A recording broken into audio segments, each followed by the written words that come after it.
કેમ છો તમે બધા? આશા રાખું છું તમે બધા મજામાં હશો. હું પણ મજામાં છું.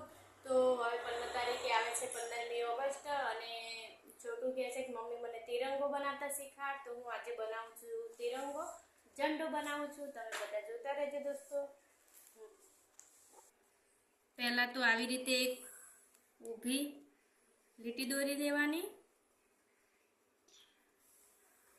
આવી રીતે. પછી અહીંયા થોડીક આવી રીતે કરી લેવાનું. પછી અહીંયા પણ થોડું આવું કરી દેવાનું. પછી આડું દોરવાની લીટી,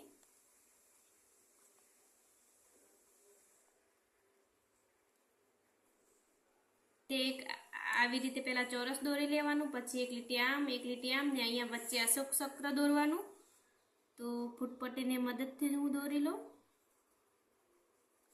અને આકાર આપી દેવાનો.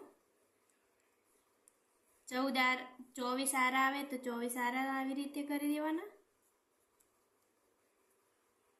પછી ઓટલો તો આવી રીતે નાની મોટી લીટી કરી દેવાની. જેટલી કરવી એટલી કરી શકાય. હું 4 જ કરું છું. પછી આવી રીતે જોઈન્ટ કરી લેવાનું.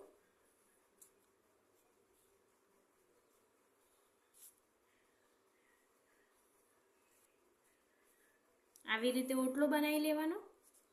પછી જો તિરંગો બનીને તૈયાર થઈ ગયો છે. હવે આની અંદર કરવાનો છે કલર. તો પહેલા ઉપર કેસરી કલર કરી દેવાનો સરસ રીતે.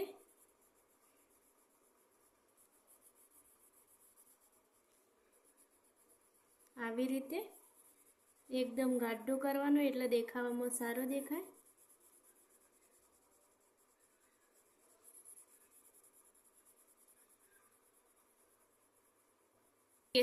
આવી રીતે કેસરી કલર થઈ ગયો છે. હવે સફેદ તો સફેદ રહેવા જ દેવાનું અને નીચે કરવાનું ગ્રીન કલર. તો નીચેના ભાગમાં આવી રીતે કલર કરી લેવાનો પાછો.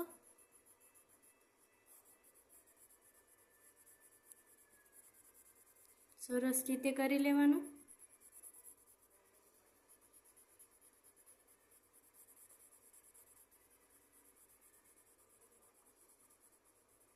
તો જુઓ આમાં કેસરી અને ગ્રીન કલર થઈ ગયો છે. હવે થાંભલામાં કલર કરી દઈએ તો દેખાવામાં સારું દેખાય.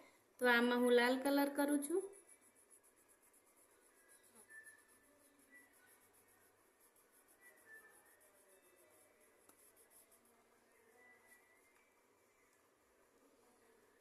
તો આવી રીતે લાલ કલર કરી દીધો. હવે ઓટલામાં કલર કરું છું.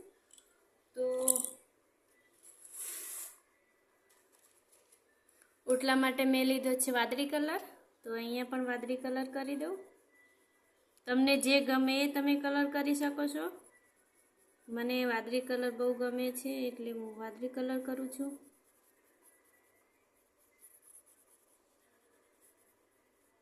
આવી રીતે સરસ કલર કરી લેવાનું.